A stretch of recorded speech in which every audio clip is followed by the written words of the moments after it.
this is Appendix A, and you may be wondering why Appendix A is coming last, because A implies that it's really the first thing that we did. But in fact, it used to be Appendix K, and then what was Appendix A was a list thanking all the people that had helped us with the project in one way or another, and we put those into the acknowledgments, and so we turned K into A.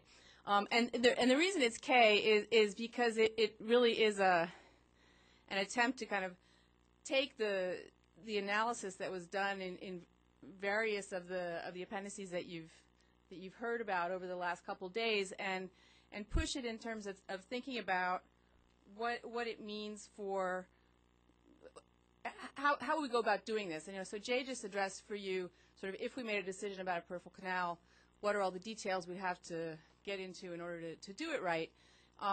This one is kind of starting with the perspective, well, our analysis suggests that that we do have some good long-term alternatives, ways of being proactive in working with the changing delta that are going to be better for the environment and better for the economy than just kind of continuing business as usual.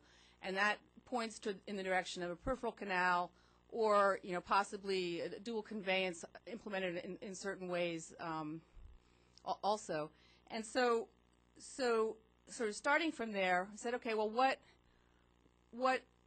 would it take to be able to do that from a policy and regulatory perspective? So we're looking at really a set of things that are kind of taking this long-term perspective on how the delta is changing and thinking about this change in policy as a sort of a way of tackling that, and thinking, okay, well, could we, if we have all of Jay's questions answered on implementation, could we go ahead and do this, and or what would we have to change in our system as we currently operate in order to go ahead and do this?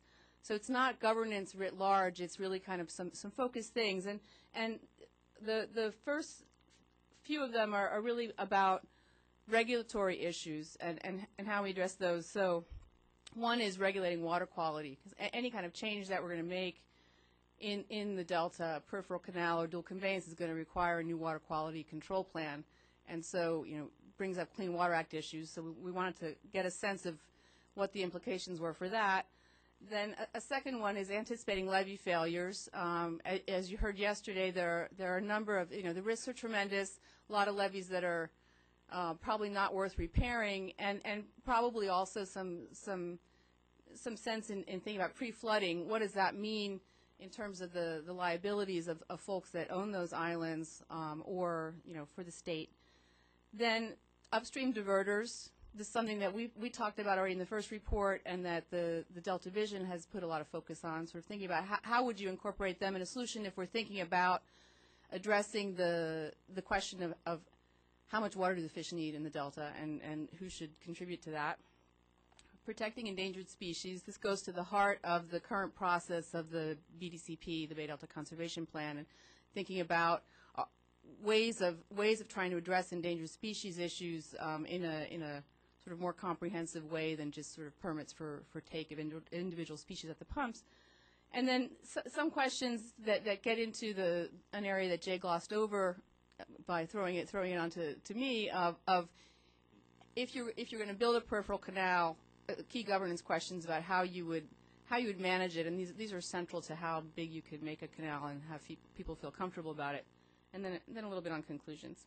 So this goes straight into first the issue of regulating water quality.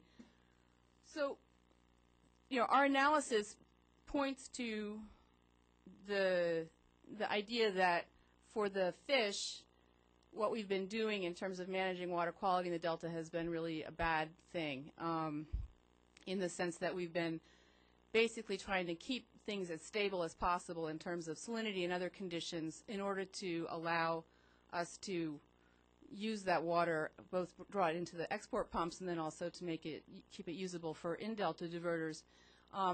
What Peter and Bill's analysis highlights is that much more variability would be better, kind of trying to go back and mimic some of the natural flow regimes that allow more variability across years and within years than is currently the case. the hydrodynamic modeling that Bill Fleener showed you yesterday shows that really over the long term, delta farming using water, taking water directly from the delta is going to be compromised both by sea level rise as salinity increases, and then also by the possibility of catastrophic island failures. And this graph that, use the mouse, right? This graph just synthesizes some of the spider charts that Bill showed you yesterday, just in terms of kind of from a regulatory perspective, thinking about this in terms of days exceeding irrigation standards within the irrigation season at 3 different points in the delta, at current sea level rise and at current sea level, and then with 1 and 3 feet of sea level rise. So San Joaquin River at Jersey Point, which was one of the sites we looked at, going from not too many days out of exceeding standards to about 25% of days exceeding standards with 1 foot, and about 50% by 3 feet of sea level rise. Sacramento River at Edmonton, already not so great in terms of the salinities there, although this doesn't necessarily mean that there are regulatory violations because it's averages over periods. Gets worse with 1 foot and worse again with 3. South Delta at Clifton Court Forebay, going from 0 basically now to conditions by 3 feet that are going to make agriculture pretty much hard to consider probably. So these are sort of the long-term trends that we're facing. This is without island failures. With island failures, you could go to the 3 feet point or more pretty quickly.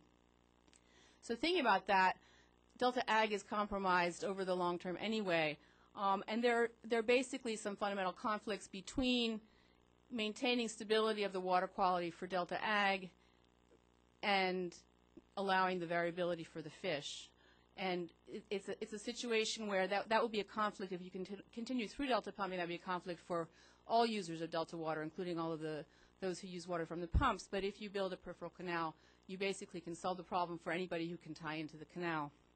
So now comes the legal and regulatory question. These are all designated beneficial uses under the Clean Water Act, and although the Clean Water Act doesn't guarantee any particular level of salinity, that is built into the Water Quality Control Plan now, there's a possibility for changing that to some extent, but there's basically no provision in that law for designated beneficial uses. So it means that if we want to be proactive about it, we really have to think about how we might be able to make some adjustments in ways that allow us to get better environmental conditions for the fish while maintaining agricultural uses, but probably in some changed ways, maybe being able to push that at the margin in terms of seasons and years and so on. It's something we have to talk with the feds about. It's not something that's going to be on their radar unless we have it on our radar. And this is an issue even for something like an experimentation. We've talked about recommended experimental flooding of an island or two to be able to see what kind of conditions that creates for fish and so on. Even some kind of tweaking like that without a major revision in the system or the peripheral canal would probably require addressing this issue from a regulatory perspective. So second is delta levees and liability. Here I'm showing you the map that Robin and Jeff presented yesterday of where all of the blue islands that are highlighted are the ones that don't pass the cost-benefit test in terms of having enough economic value on the islands to warrant levee repairs if there's a failure. And they also tend to be levees with very high failure probability, which is partly why this calculation comes out this way. The economic analysis basically gives you these numbers. The hydrodynamic analysis that Bill showed you yesterday also shows that when we look at island failures, not all of them are necessary from a water quality perspective. Looks like probably only, if carefully managed, only the western islands are really central for maintaining water quality, water salinity at levels that would allow export pumping. If you manage those failures in a judicious way, and that suggests probably that pre-flooding might make sense in order to limit the risk of catastrophic failure that would create big water quality problems. Now, this raises a legal and regulatory question in terms of liability. And the issue is, if your island fails, it's not just your island that is at stake. There are some impacts on neighboring islands. This was something that was actually incorporated into the analysis that Jeff and Robin did in terms of one of the costs of not repairing an island is that you have some implications for needing to bulk up basically the levees in neighboring islands, and that can be pretty consequential. I think, on the order of probably about $10 million per island, something like that. So the question is, if we're going to have a policy where we don't automatically go in like we have been and just repair everything as soon as it fails, we need to kind of know what we're looking at in terms of liability and who's going to cover those costs. And it turns out that the issues are interesting, and they're quite different for project and non-project levees. So this map shows you, I'm afraid you can't really tell very well. What's marked in red are the non-project levees, basically owned and managed by the reclamation districts, and then the yellow, which is kind of up on the fringes along the Sac River and along the San Joaquin River, those are project levees. So under the federal flood control project with state managing that. So for the non-project levees, most of which is private landowners, if it is a private landowner, basically, and that island fails, good luck getting any kind of compensation for neighboring landowners, because they will essentially have to bill themselves in order to pay, and there's the way we have rules set up on fundraising at the local level. It's pretty much up to them to do that, and it's pretty unlikely. If it turns out that it's the state that, say, has already, state already owns Sherman Island, or I guess the whole thing, right? Owns some land there, but also the state might get into the practice of buying up some islands as part of a mitigation for transitions in the Delta. Well, the state has deep enough pockets that you can be sure that they'll get sued, and probably pretty effectively if they're found to be at fault in negligent in terms of letting their levee go. If they're pre-flooding intentionally, you can be sure that they're liable, and so that means we really have to kind of know ahead of time. All right, what kind of policy do we have in place for this? Now, for project levees, and that includes, I think, yes, Sherman Island, about half is project and half is non-project. So that's an interesting one, since that's a nice deep one that has a really high probability of failure. If a levee goes, a project levee goes, basically we have to fix it right now under current law. And we have to get the Army Corps of Engineers to agree if we didn't want to fix it, and that probably would require congressional authorization. So it's not something that can kind of just be decided, levee fails, do we go in or not? We really have to kind of have this mapped out ahead of time. So now moving on to the issue of upstream diverters. And this is something that we talked about some in the first report, and we were, I think, surprised by the numbers. These are numbers that Jay had pulled together, table 6.1 in the first report, which I just put into graphical terms. So the average for the 95 to 2005 period shows you net outflows, let me see, net delta outflows, upstream diversions, and delta diversions, or what's used in the delta or by exporters. And a striking thing, and this has been talked about a lot since then, is that the upstream diversions are actually a lot bigger than the export diversions, about twice as much. So raising questions about what the role should be of upstream diverters. Now, the biological and ecological analysis that Peter and Bill have done, as long as we have the current through delta system, the pumps themselves are a big part of the problem, both through entrainment and through confusion of the fish and messing up the habitat by pulling water in unnatural ways through the delta. But in a peripheral canal world, we can basically get rid of that part of the problem. And then really all we're looking at is how much water do the fish need? Now, we didn't answer that question in this in this report, but clearly there's an issue of if you're going to do any kind of environmental management, the Delta has to address the question of what kind of flow requirements under different conditions. And certainly our analysis suggests that it's going to be variable, and you want it to be variable You want it to be a lot more variable than it has been. But in any case, there's likely to be a need for some water for the fish. And if you've disentangled this problem from the pumps, then you want to look at the system holistically and consider upstream diversions as well as export diversions. Now, the economics that Jay presented to you yesterday from Appendix F shows that restricting exports as a way of dealing with delta outflows is a lot more expensive than directly regulating delta outflows, because you allow much more flexibility in the system as to where the water comes from, and you can use lower cost water for those outflows, and some of that happens to be up in the Sac Valley or other upstream areas. So this is not a completely new question, and this was actually looked at in the 1995 environmental impact report for the water quality control plan, sort of thinking, okay, what could happen? And there is definitely a legal basis for doing a number of different things. So right now, what we're working with is a system where it is the export projects that are responsible for delta outflows, the CVP and the State Water Project. But the other alternatives are using a priority basis, water rights priority basis, and there are a couple of different ways that was examined in the water quality control plan EIR. That because upstream diverters tend to be more senior in priority anyway, that doesn't change the picture a whole lot, although it could be important for some users. What they also looked at, which is an interesting alternative, is proportional basis for cutbacks on a watershed basis.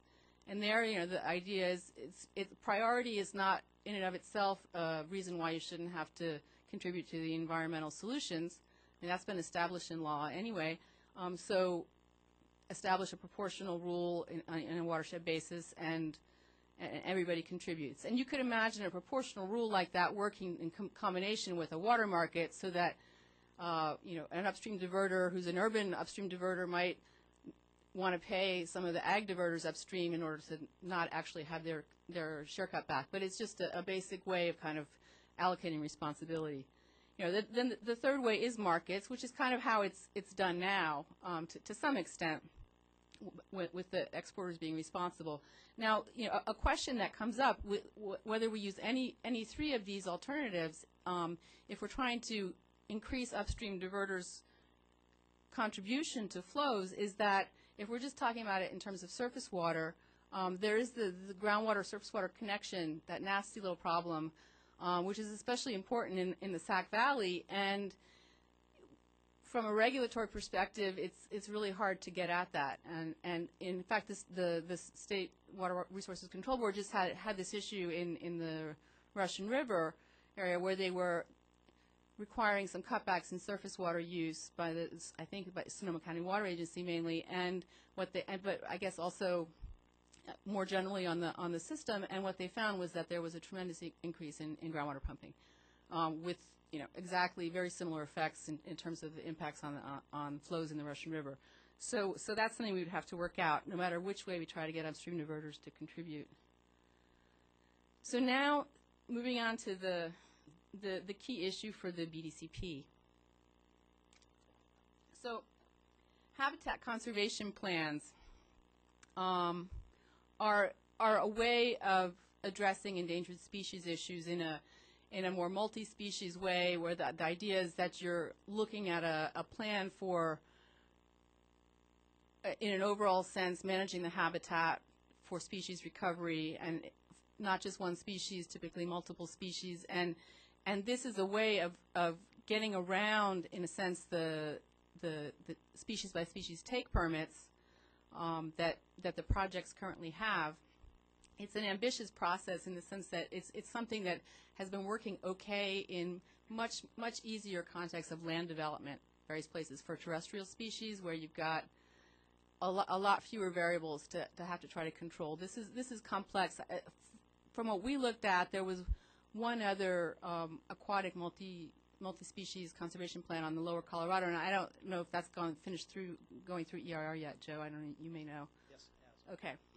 Anyway, so it's ambitious, but when we started looking at these issues from a long-term perspective, we realized that it's actually more ambitious than we thought, certainly, and then I'm guessing that people are probably grappling with now as they're dealing with this in the context of BDCP. So, our analysis suggests that fish prospects are best with no exports, and that's true for the, of the 4 fish that we surveyed the group of experts on. It's true for the 2 that we did more detailed analysis on, both for the Delta smelt and for the salmon. But it suggests also that, let's see, where's my little guy here? Oh well, all right. I'm just going to talk you through with the colors. It also suggests, though, that under the best of circumstances, even with no exports, we're not looking at a picture of really high probabilities of survival. So this is the graph for the Delta smelt, where it's really the question we asked was, by mid-century, are they going to be around or not? And that's basically the condition for Endangered Species Act enforcement. And we find that there's a good chance that they won't, no matter what we do. Now, if you think about this from a legal and regulatory perspective, it's complex in the sense that the Habitat Conservation Plan as an alternative is fundamentally not an alternative, in that if you lose a critter, the regular species by species provisions kick in. And so there's a real risk that if we lose this guy, even if the conservation plan is really great and in earnest trying to anticipate all this stuff and think about changing conditions in the Delta and so on, there's a real risk that that could lead to the pumps being shut down anyway, just given the way the law is written now. And to some extent that's because it's very hard to disentangle the role of exports from other factors. So it's always going to be possible to say, well, it's possible that we could do better if we got rid of exports. So I guess, want to highlight this as a dilemma. This is something that folks in the Fish and Wildlife Service, the sort of professional fish guys, are very aware of, and but it's something that is going to, the Delta may be the poster child for it. It's not going to be the last case for sure. We're going to be facing these issues in terms of in-stream flow, temperatures on a lot of our rivers throughout the West, and many other things as the climate changes. And as long as there's a possibility that human intervention is helping to muck things up in some way, the law is kind of not speaking to that in a way that allows one to disentangle it easily. So we probably need to be talking with our federal regulator colleagues as well as our state regulator colleagues on this to figure out some proactive solutions. Because the sad thing about it is that this is probably the way that the best way to get ecosystem investments going in this system, by having exporters providing funds. And if it's so difficult to get success on all the measures that are required by ESA, we can be jeopardizing the good of the system as a whole and those benefits. So now moving on to the peripheral canal and sort of things that are right at the top of the list in terms of what has to be done now. If we make a strategic decision on a peripheral canal, before we can get very far in doing anything on it, we have to figure out, I think probably can't even make that decision until people are comfortable with the kind of safeguards that we can provide for it. I'll say it that way. And what this map shows you is the voting patterns in California in June of 1982 on Proposition 9, which was the peripheral canal. The very dark red, which is completely covering Northern California, except for, is that Tehama up there? Shasta County. I don't know. They were only in the 70 to 90% no range. Everybody else was in more than 90% no range. The green shows you folks who voted, counties that voted majority yes, and it wasn't even that strong in some of those counties. So it kind of highlights sort of some of the reasons why this is a contentious issue that's coming back up, and people remember this. Even if they were kids, their parents remember it. So so was our sense that, you know, it's really important to look at what are some of the key concerns that led to this vote, and are there ways in which the peripheral canal would still raise these concerns, and are there ways to address those? And the two key ones that we identify are, one, environmental. Even though at the time there were folks that were pointing out that the canal could provide environmental benefits, ultimately there was a large environmental movement sort of against the canal because of concerns that it wouldn't be managed in such a way that would be beneficial to the fish. And there was also tremendous concern in Northern California, and it looks like Northern California started in, I don't know, San Luis or something, that somehow that this was a water grab by Southern California. They're going to steal our water.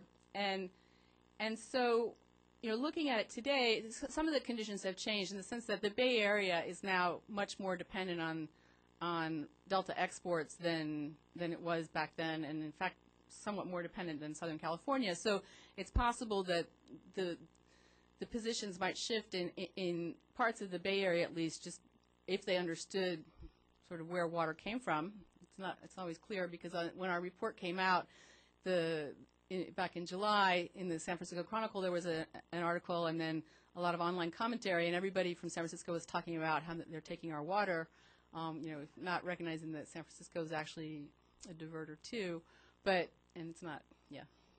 Anyway, I live in San Francisco, so right. I can say that I'm a ratepayer of the SFPC. So those conditions have changed, and certainly the canal that we're talking about now is a very different canal from back then. That was really about expanding water supply.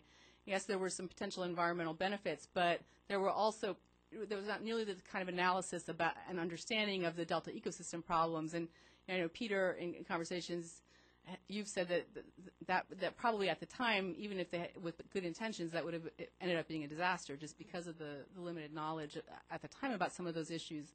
But if we say, okay, well, starting from the perspective that we're looking at a canal now that would provide environmental benefits, that's one of the key objectives of it, as well as water supply reliability. What kind of canal should we build, and what kind of governance system could be appropriate? And the hydrodynamic analysis suggests that a larger canal is probably better in terms of environmental management, just because I think Bill probably talked about this some, and Jay mentioned it. It allows you to be more flexible in when you draw water through the system, and maybe operate it on the tidal cycle or so on. The geophysics of the problem suggests that a dual conveyance option is at best temporary, in the sense that eventually the through delta component is not going to be viable because of sea level rise and or island failure.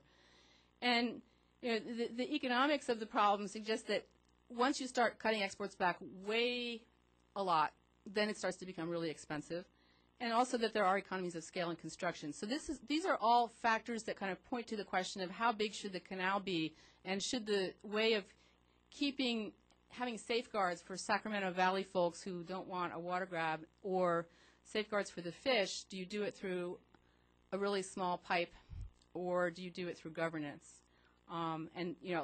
There have been a number of folks who've been much more comfortable with the idea of the small pipe, 1 million acre feet, 1.5 million acre feet. So we're suggesting that actually governance safeguards are preferable to the small canal. And the idea is that, from a long-term perspective, if you do dual with a small pipeline, that's all you're going to end up with is the water in the pipeline, which is going to be costly. And then, in terms of environmental management, there could be advantages to having flexibility to vary flows. So this is a sort of simple little schematic. Imagine this is the pipe, or the canal. The 100% conveyance capacity. Here we go. 100% of the conveyance capacity is here. What we're suggesting is you build a system where you have some minimum delta flows, and those would vary by season and by year. And then you build a canal large enough to accommodate flexibility, both in terms of allowing you to draw in wet years more, and also to have the flexibility in terms of environmental management at the intake. And you allocate some capacity, I've lost my mouse again. You allocate some capacity for the fish, so that's the part in yellow or the gold there. And the numbers are all the numbers don't mean anything. This is purely illustrative, so don't sort of look and say, oh, why 40%? And that's more just to give the idea. And then the export allocation, there would be some minimum, which would be probably different in dry years and in wet years. So the dark green would be that minimum amount, and then the sort of light green would be the variable amount for exporters depending on the quality of the water year. Now, this idea of shared capacity for the fish, this is something that actually we didn't know this at the time we were writing it. It's already in practice on the Truckee River system with storage, that they have a share of the storage in that system. So it's not a completely heretical or untried idea, although it would be a little bit different with conveyance.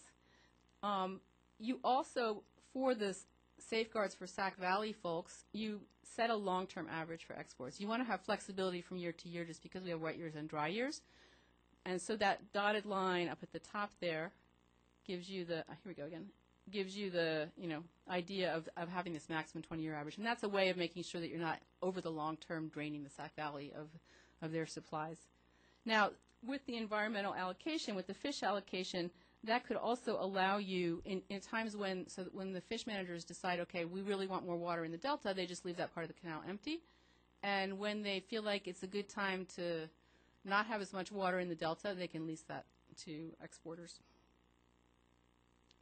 So financing principles, just want to run through this quickly because Jay talked about it some. Users should pay for the canal. There's no question. And mostly they've said that they're willing to do that.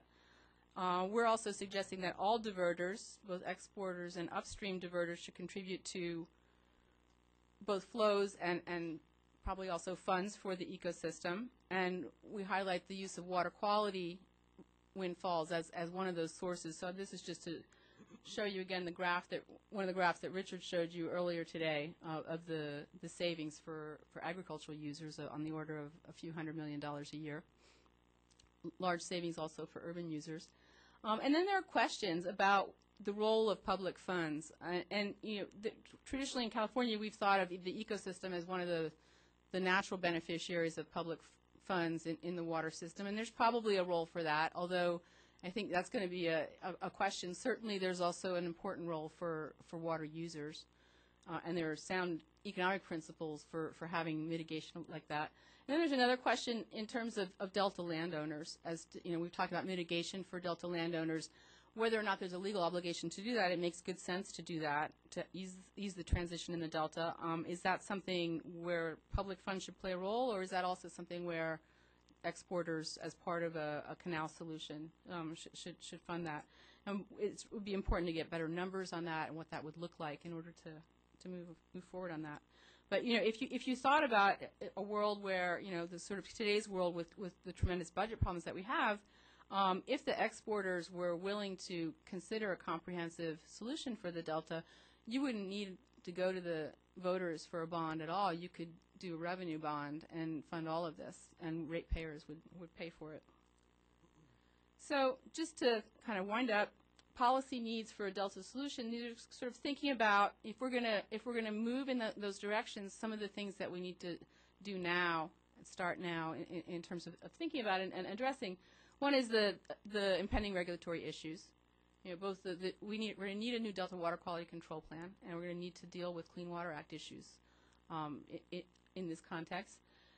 We're going to need to address species regulation conflicts between the sort of habitat conservation planning philosophy and the species by species take principle. We need to develop a levee policy ahead of time, both in terms of what kind of mitigation for flooded islands and also for neighboring islands, what kind of pre-flooding policy we have, and where the state wants to go with that, and then coordination with the Army Corps. And then we need to develop the governance and finance rules for a canal, and that's going to have to happen in order for any kind of canal to go forward. So it's really some of the front end stuff that needs to be done. And part of that, in order to go further with that little scheme of what the conveyance capacity might be like, I said there would have to be minimum environmental flows. So a question that has to be answered soon as part of that is what that would look like. I'm happy to say that these guys are starting to look at that question. It's a hard question to answer, but it's something where you have to really combine ecological analysis with hydrodynamics and try to get some sense. And it's not going to be a single number kind of answer. It's really much more about thinking in terms of variability across space, across time, and across seasons, across years. So, but it's an important question to turn to next, I think. And that's my last slide. So, questions? So, I have a question. Yesterday we were talking with Dave Mraz, and I realized that the subventions program, which has been going for some years now, has effectively made the state a partner in all of those private levees. So aren't they already bound? I mean, this is the old notion of the Pottery Barn. You broke it, you bought it. Right, and that's there are legal issues on liability that haven't been really resolved yet. So the Jones Tract failure, I mean, that's a case that's pending. You're going to have some folks who are going to argue that it's of state interest. Anyway, so the state owns it. But my sense is that you'd probably be, and I'm not a lawyer, although I play one sometimes, that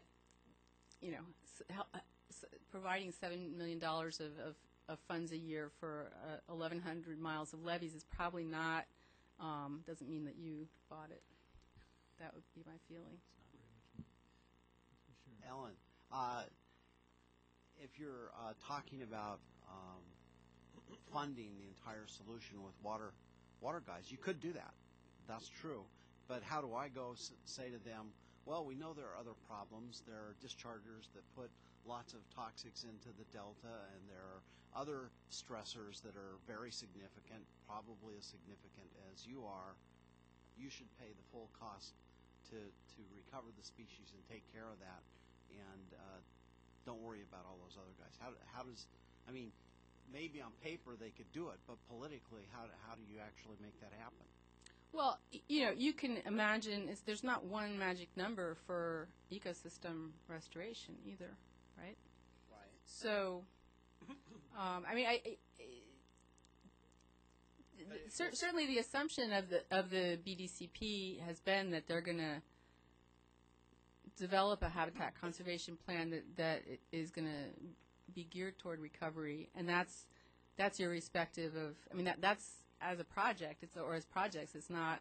I think they are, but if we assume that, say, you need 100,000 acres of land that's restored to tidal and other kinds of habitat in the delta, do I tell the contractors you need to pay for and manage and maintain all 100,000 acres, or do we say, well, we know that this is what we need to do in order to make this restoration. We're going to do our best estimate about what your share of pain should be, and then we need to figure out how we're going to come up with the funding for the rest of it. So, Right. Which is what I assume we're headed for. Right. Not, Right, and then there are other regulations that can be used if the state wants to address other stressors. other stressors, right? If we have the courage to do that. I mean, if we have the courage to do something like this, we ought to not be shy about some of those things. If one miracle can occur, maybe two can. Good. I still don't see. Has the state board ever tackled as large an area? I mean, as you were referring to, being essentially a water plan, which would be the entire Sacramento-San Joaquin Valley, and including not just water quality control, but actually amounts. I mean, you specify. If you're addressing upstream diversions too, they certainly have the authority to have the one question mark in that is probably on groundwater, but in terms of and it's the authority is greater over post 1914 water rights, but all water under the California Constitution has to meet certain standards, and there have been legal cases that have imposed the requirement to protect the environment for older water too. So, for older water rights. So they could do it from a legal perspective. Do they have the capacity now, or the feeling that they have the political will and support to do that at this point? Probably not. And that's where. But people will also say to you, if you're under the gun, and as happened with the Bay Delta Accords, that you can get stuff done quickly if you need to. So that's an issue for that. Jay mentioned state leadership is really going to be key on a Delta solution, and part of that is giving the state board the ability and mandate to do that. I got one last question. I really will shut up after that. So, no, I won't. Can you point to an NCCP, HCP plan which actually accommodates climate change? Actually incorporates it in their planning and thinking?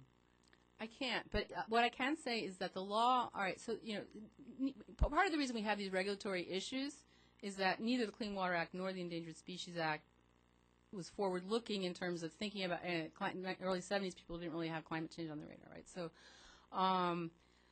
but the law is evolving in terms of the way both the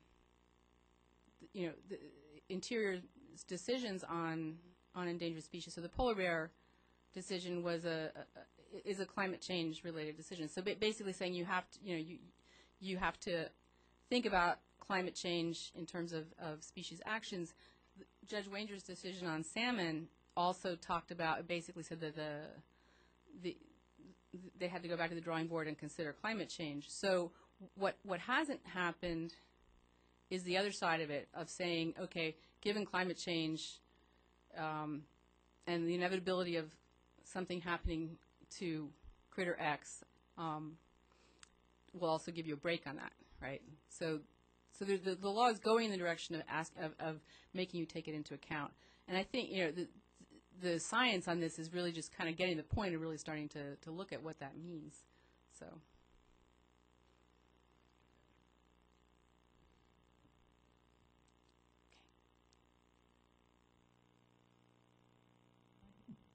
I just wanted to, you mentioned again just now the point that Jay had on his slide about, I think the point is the words were state authority, the way you put it was state leadership.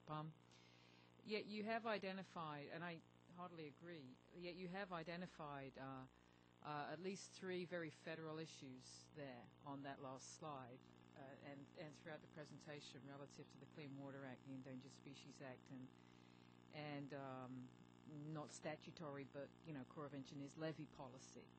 So how do we broker those issues? California has been a very important player in influencing federal environmental law all along.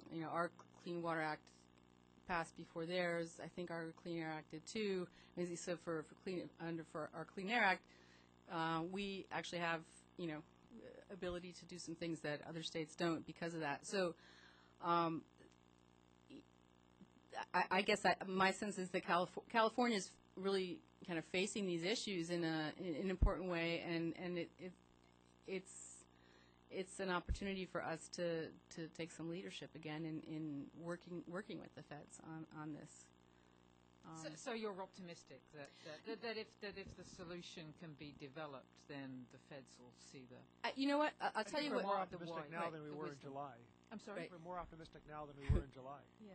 Well, and the other is, the alternative on species is that we're going to be having more and more cases of what's called the God Squad.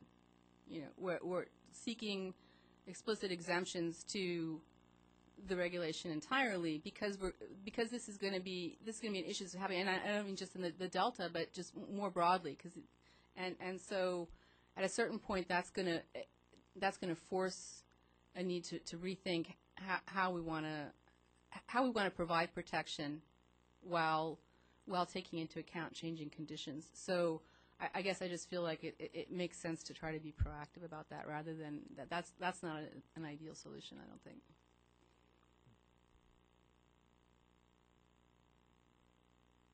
Thank you.